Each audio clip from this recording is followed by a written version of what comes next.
So, ayun. Nandito kami sa shortcut dito sa San Narciso going to San Marcelino. So, hindi na kami nakadaan ng San Antonio, sa bayan ng San Antonio. Guys, ang ganda dito. Dito ako dumadaan para pupunta ako ng Manila.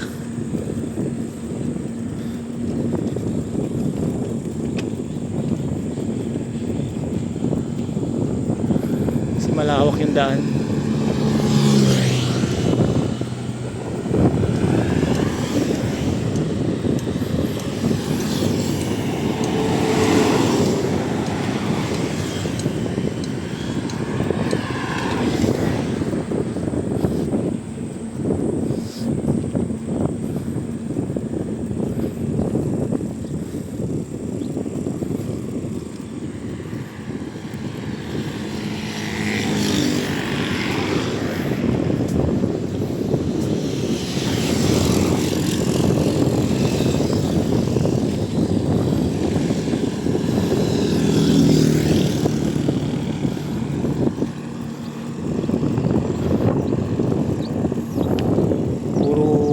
Guys, dito sa kaliwa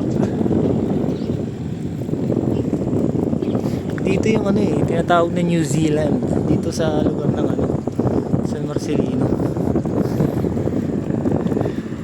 Kaso hindi po nakakapunta, pero dyan yun.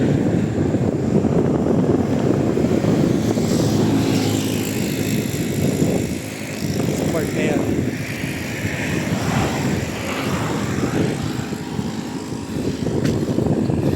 Maganda yung mga dagat dito sa Zambales.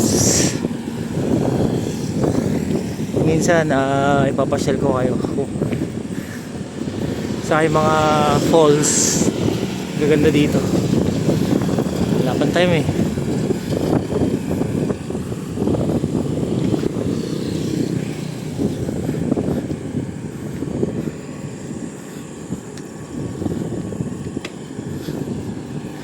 So mula sa amin hanggang Olongapo, ang oras ng biyahe talaga doon is 1 hour.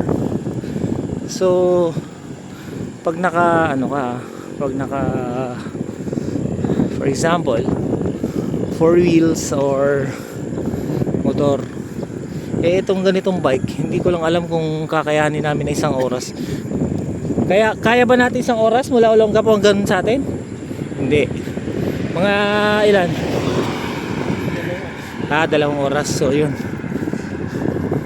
plus 1 hour, diba? Ganun kalayo.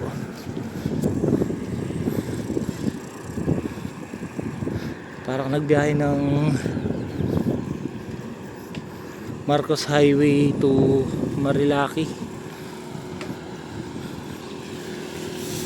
to Tanay.